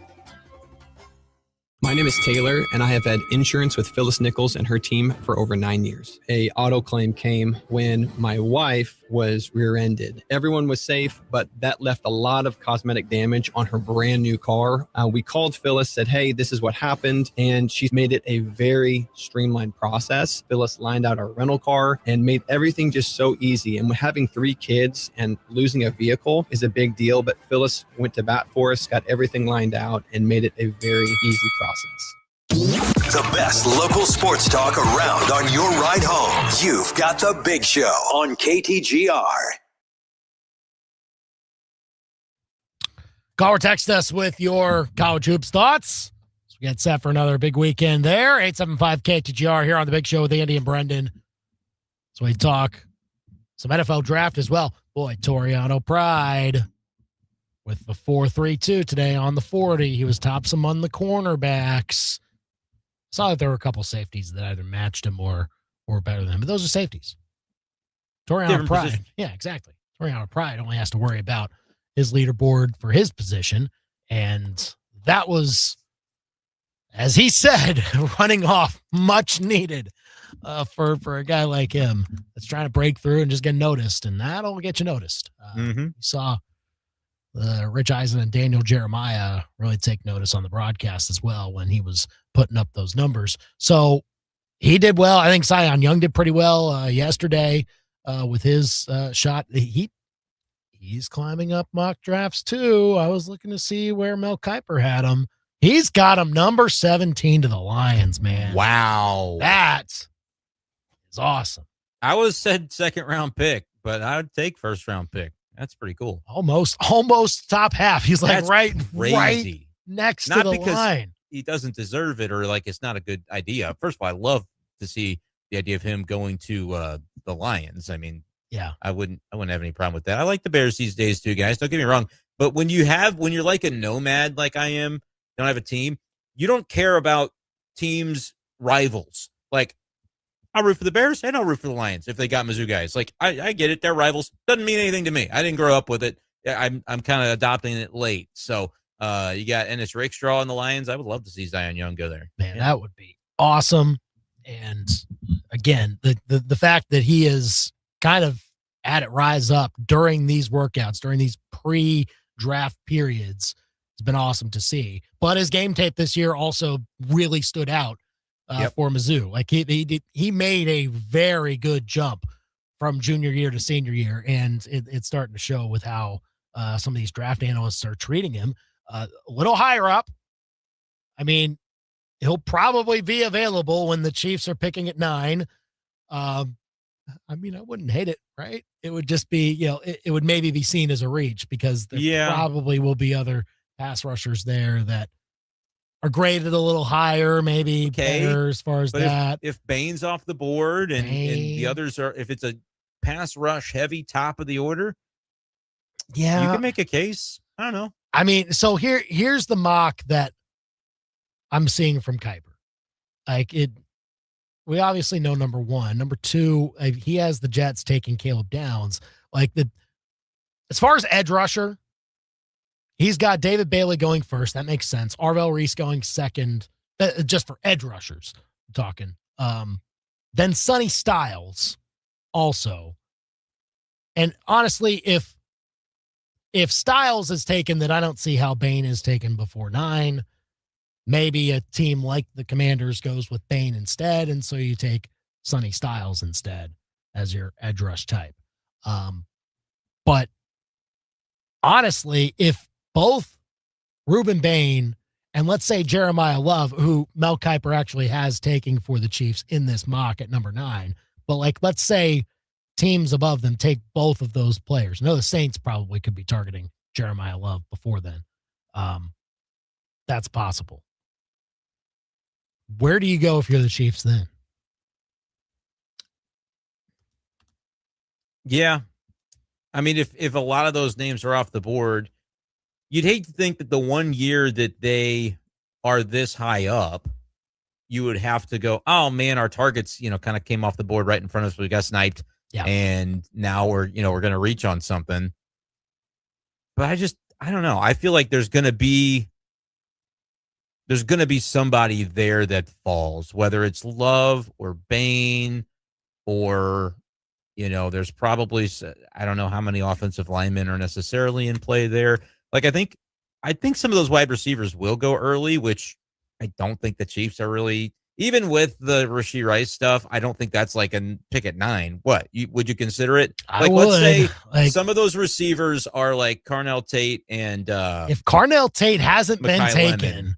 I'm thinking about it. Okay. Like I'm at least keeping that in the back of my mind. That's fair because Mendoza, like Caleb Downs. I know people are like, oh, he's a safety, but he'll be long gone. Right. You get some linebackers, some offensive tackles.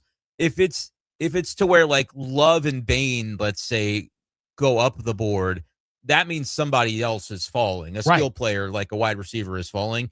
So yeah, if that happens, I'm taking whoever's falling. Right. Like if it's Caleb Downs, you're taking him, even though you probably are like, I don't think you're good at safety. Like the Chiefs lost Justin Reed this year. I think he's him. I think he's the guy that he's a safety. So what? He's going to be in this league for a decade. He might be the best player in this draft. Yeah. So if he's falling to you at 9, you don't let rather him fall than any reach, further. if something surprises you at what you see at 9, rather than reach, I think you're taking who falls. And it's like, not everybody has the same board, so it's hard to say, but we kind of all know who we're expecting to go in the top 10. And honestly, that's how the Chiefs have played it. I think generally they have taken the player that they are surprised is falling, and they just go ahead and take him. or they trade up. They trade up like a couple of spots when to it's say, like, close. why is Trent McDuffie going so low? And so they decide, okay, we've got some draft capital. Let's go up and get McDuffie. We still have the pick at 31. We'll take Karlaftis. And then even last year, they had no clue that Josh Simmons was going to be there. So, okay, yeah, like this guy should have been a top 10 guy. Let's take him. I think that's how they'll do it again. The pressure of it, though, is that you are in the top 10 and you have to be the team that is not forcing the best overall player in this draft to fall even more. And you have more pressure on you to get this right. So like if Ruben Bain's there, like, and you are cool with the fact that he's got T-Rex arms and you want to still have him there, it's fine. Like, again, like, just get him a custom jacket. It's fine. Or something. Like, no, he knows probably that he has to evolve that way. And if he's cool with going through that process and you're cool with it, maybe meaning that he's not as effective the first time around, okay, then sure, you make the long-term play there. But, like, honestly, if you see somebody else falling, like if for whatever reason Arvell Reese is falling, I don't think he will, but if he is, take him and don't go with the other guys. I just think that if in fact in Mel Kiper's mock here, where he has Jeremiah Love going 9 and Ruben Bain going 10, if any of them go earlier, that means somebody like maybe a Carnell Tate or a Caleb Downs or an Arvell Reese or a Sonny Styles is falling further. Yep. And I don't think any of those guys you let fall, right? But I think you take any of them that fall to you, and if some crazy stuff happens and you're deciding between a couple of them, great. Like I think there are 10 plus really good players in this draft. There's obviously more than that, but that's where I think they're in a good position because almost no matter what happens ahead of them, there are categories of player that are going to come to you that you're going to be intrigued by. So call or text us at 875-KTGR if you want to weigh in on who you think the Chiefs should take, if in fact maybe their plan doesn't quite go to plan and they don't get who they were looking for. But it's always so hard to guess. Even the draft analysts are like, well, we think they need this position, but you just never know who's going to trade up or anything like that. There's been talk of like, oh, should the Chiefs maybe trade down and try to get the assets? Like, yeah, I ultimately don't think it'll happen because it seems the talk also around that is, well, are there really many teams willing to trade up? And it seems that's not the case. So you probably won't have the market for it. And are they going to be, and maybe by the draft time it's different, but are they desperate to give up like we'll give you our second round pick to move up 6 or 8 spots? Like, yeah, I'd probably do that, but I don't know that that's really going to be in play. But the thing is, like, again, if the Chiefs, like, let's say they get ETN or Tyler Algier or like, because they get their running back. They get their running back in free agency, which we'll know in advance of the draft. It's also notable that I think the Giants are putting Kayvon Thibodeau up for trade or looking for a market there. And it's only going to take like a day 2 pick, it seems. It always does. When there's talented players that are moved, it's always, especially ahead of the draft, teams are trying to stockpile picks. They're looking to get rid of a guy. Right. You can be the beneficiary. Bill Belichick did it for years. And I'm always like, why are the Patriots, the team, always taking advantage of this? The Chiefs, again, we talked yesterday. Drink talked about the Moneyball way of building a roster. This is a little bit of that Moneyball where it's like the market inefficiency sometimes is good player that a team is trading for whatever reason, often in draft capital ends up going for less than it should. And that could be Thibodeau. Yeah, like let's say you trade for Thibodeau, you sign either Algier or Travis Etienne, and then you're looking at, oh, okay, well, shoot, maybe Carnell Tate looks pretty good there. Tate drops, or I hope Caleb Downs, falls out. Like, absolutely. I'm hoping to take a splash type of pick where I have the luxury of doing so if I've handled, I would say those are the position groups, right? Running back, we know, is going to have to be addressed, and you want an edge rusher. Yeah, you've got offensive line. You've always got to, make those other things work out. But that is where I think you could be strategic in advance of the draft to be able to set up the ability to take a shot on somebody that may fall to you at a position group you weren't expecting. Well, free agency starts in a couple weeks. That's where you can get the legwork done to really prepare what you need for the draft and see where the Chiefs are at after that point. But call or text us with who you would want to see them take with number 9, 875-5847 here on The Big Show. Got our picks of the week and college hoops coming up next.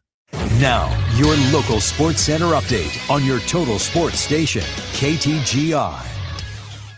Good afternoon. I'm Andy Humphrey. This Sports Center update is with Lee's Tire Company. If it's round and rubber, Lee sells it. Go to leestirecompany.com. Mizzou men's basketball is at Mississippi State tomorrow. The Tigers are trying to further solidify an NCAA tournament resume. If they win tomorrow, it would be their 20th overall and their 10th in SEC play. They start this weekend going into it in a tie for 5th in the SEC standings, just one game behind Tennessee for that 4th spot, which could get them a double bye in the conference tournament. Tip-off between Mizzou and Mississippi State is tomorrow at noon. Coverage starts at 11:30 right here on KTGR. Mizzou women's hoops blown out last night at number 3 South Carolina, 112-71. Tigers have lost 5 in a row. They close out the regular season Sunday at home, 3 o'clock tip. The Tigers take on number 7 Oklahoma. Coverage starts at 2:45 on KTGR. Mizzou baseball about to get underway here in a few minutes, starting a 3-game set against North Dakota State. First pitch at 6 o'clock, doubleheader at 1 o'clock tomorrow. You can hear all the action on the KTGR app. Mizzou softball playing their first home games of the weekend right now as they take on Wichita State, Drake, and Miami of Ohio. 5 total games this weekend at home for Mizzou softball.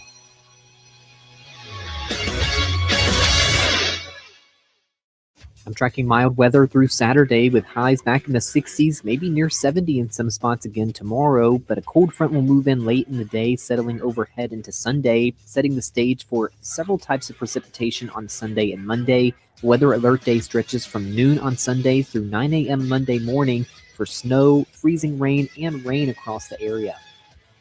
I'm meteorologist Nate Splater, and that's your ABC 17 Storm Track forecast on your total sports station, KTGR. High school hoops. Switches on the crossover, Euro step inside, high off the glass and in. At its best. Catch it on the left wing, turns around and knocks down the 3. KTGR is your home for the best high school basketball matchups in Columbia. Follow the QBs, Bruins, Spartans, and Trailblazers all season long on KTGR's High School Hoops Game of the Week. See the full list of game broadcasts on KTGR.com and listen on the go with a free KTGR app. High school basketball lives here on your total sports station, KTGR. Amy Cox did something smart. She saved hundreds on auto insurance switching to Progressive. And with that money, she decided to treat herself to an anti-aging red light mask. Will she look like a horror movie villain every night? Yes. Will her boyfriend Kevin be scarred for life? That's certainly a risk. But it's Amy's savings, and if she's willing to risk her relationship for smooth, wrinkle-free skin, well, bye-bye, Kevin. Switch and see if you could save with Progressive and treat yourself. Progressive Casualty Insurance Company and Affiliates. If you love to travel, Capital One has a rewards credit card that's perfect for you. With the Capital One Venture X card, you earn unlimited double miles on everything you buy. Plus, you get premium benefits at a collection of luxury hotels when you book on Capital One Travel. And with Venture X, you get access to over 1,000 airport lounges worldwide. Open up a world of travel possibilities with the Capital One Venture X card. What's in your wallet? Terms apply. Lounge access is subject to change. See CapitalOne.com for details. Generating marketing strategy. Calculating synergy. No thanks. At Fuse 32, your brand isn't built by code. It's built by creatives. Real humans who listen, question, and push boundaries. We don't hide behind fancy dashboards or chase meaningless clicks. We bring you transparent, bold ideas and return on investment you can actually see and track, because your story and your brand deserves more than an algorithm you can't even meet. Fuse 32. There's nothing we can't do. Fuse32.com. Guys, our day is coming. The 2026 Como Man Show. Saturday, March 14th at the Northeast Event Center where the Boone County Fair is held. Sports, tractors, cars, and a whole lot more of everything that makes you proud to be a man. Food and drink? Oh yeah, Mid-Missouri's best will be there too, with a portion of the proceeds going to a local nonprofit. Tickets on sale now, so grab yours at ComoManShow.com and we'll see you there. Saturday, March 14th at the Northeast Event Center. Hey, kids! Tired of working out in the peace and quiet of your own home? Why be comfy when you could be cringy? It's about time you signed up for a gymbership. For 12 easy installments of $499.99, you can lie down on pre-soaked workout benches, enjoy awkward locker room talk, and get judged hard by dudes who look like they could rip a pickup truck in half. Gymbership comes with everything you see here, batteries not included. Or you could shop at Play It Again Sports for fitness and workout equipment. Think of them first so you don't finish last. PlayItAgainSportsColumbiaMo.com. Hey y'all, it's Molly from Billiards. What happens when two pharmacists, a restaurant dude, and a math whiz walk into a bar? They buy it, and those four awesome people are the new owners of Billiards.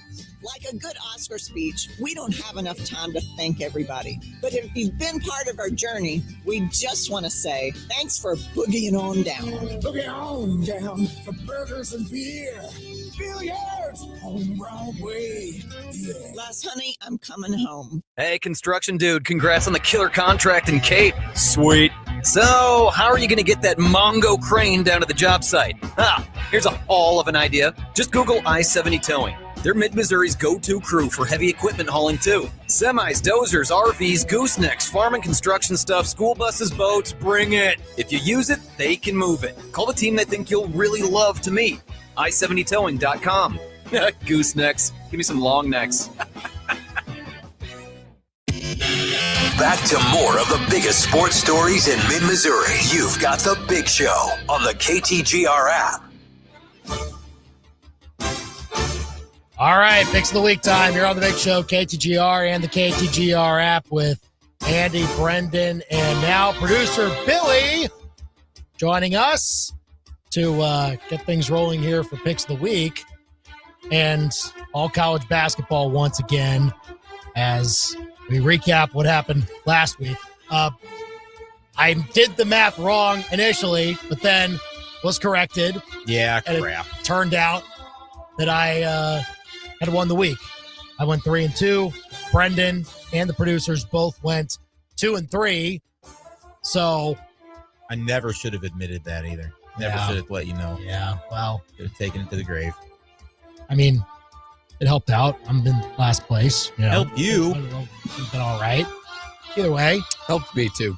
Hey, it helped out the producers also. So, Brendan's still in the season lead. Producers are seven games? Back. Seven back. I'm more games back. But yeah, I do get to choose the order this week. And I do have one that I really want. So I'm going to go first.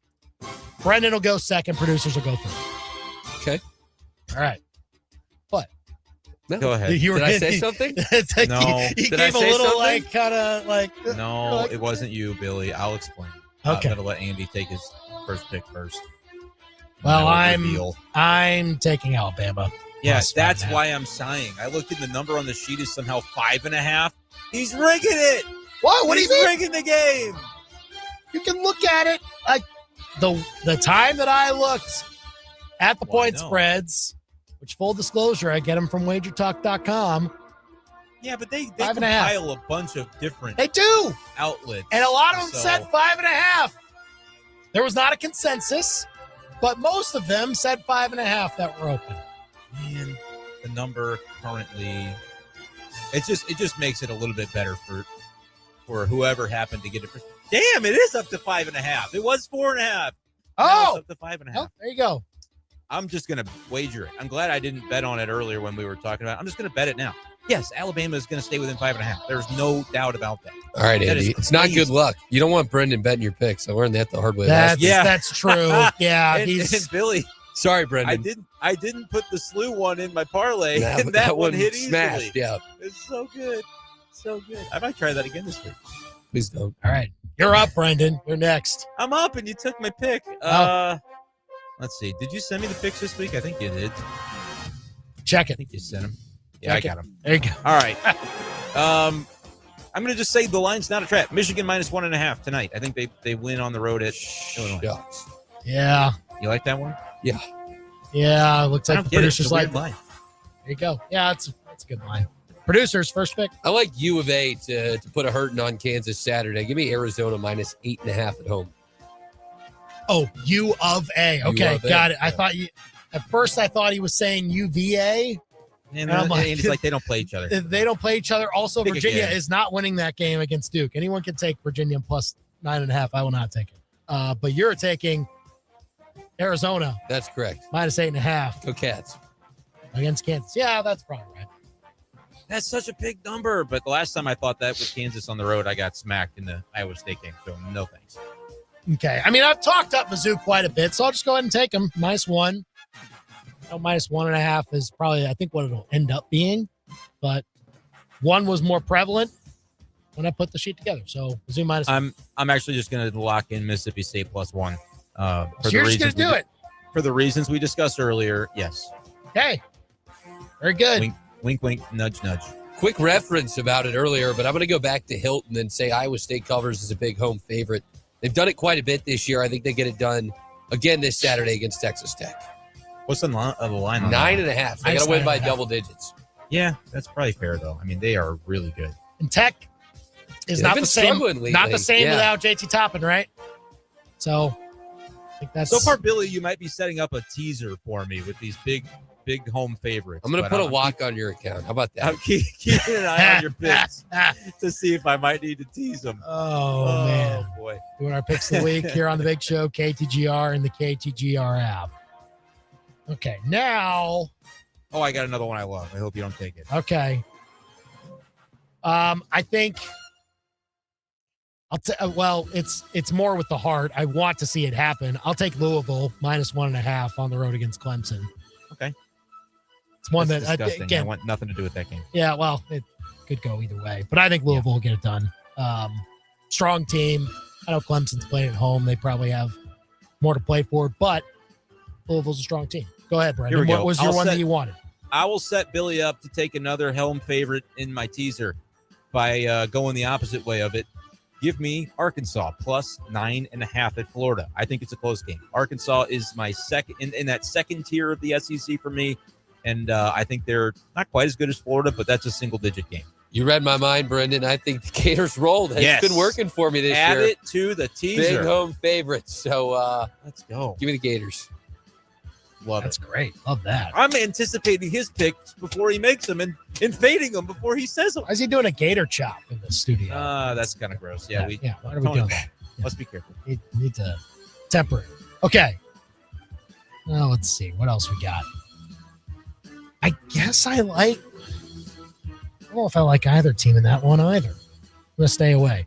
I'm going to say the game that nobody knows what you were talking about. Yeah. Well, that's the goal, right? You know what? A&M will clobber Texas at home. I was just thinking about the other side of that one. Yeah. A&M is minus 3.5 at home. Yeah. Yeah, I don't want to overreact to A&M's most recent outcome. If I'm trusting Arkansas, maybe A&M is going to handle their business. They need it. Two desperate teams, the home team probably prevails. All right, I won't fake it. We get Gonzaga St. Mary's on the sheet, but that doesn't even feel as compelling this year. I don't know. Plus 1.5 Close for the spread. Gales. Yeah, close spread. St. Mary's is at home in that game. I think they're both tournament teams. So I'll stick in the SEC where I'm comfy, where I'm cozy.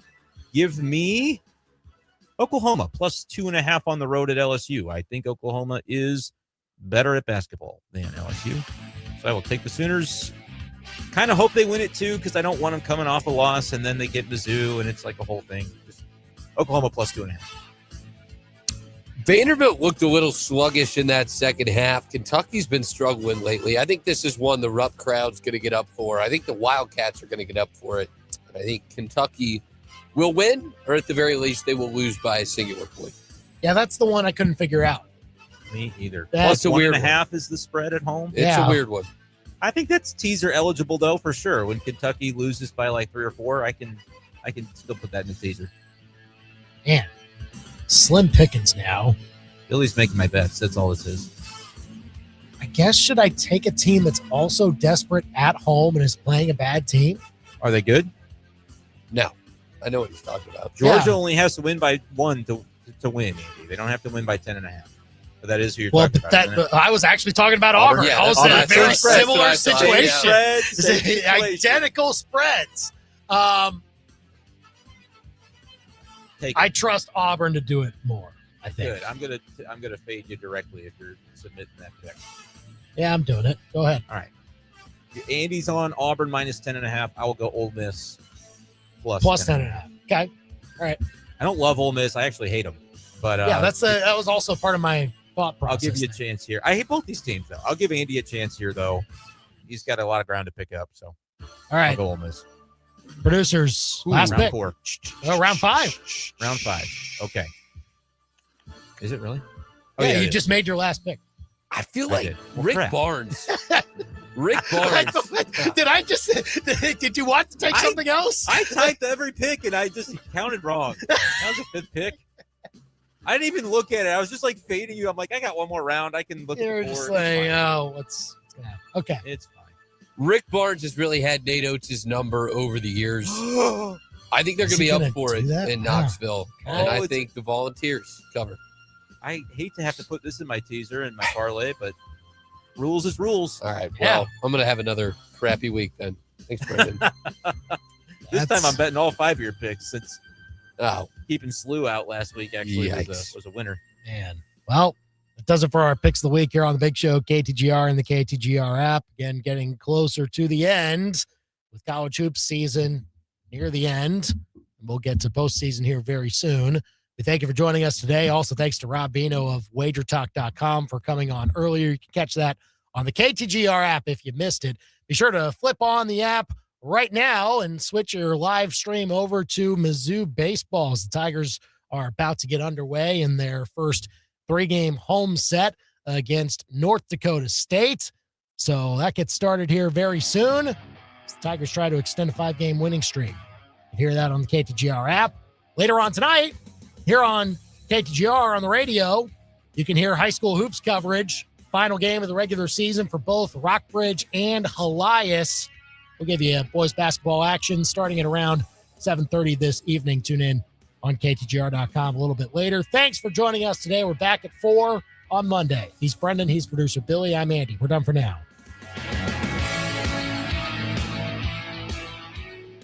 Okay, the limb is hanging over the driveway. I need this pruned. Oh, call the electrician. An electrician? Yeah, or maybe your HVAC guy. You've officially lost it. I need an expert in the right field. Fine. Call that lawn company.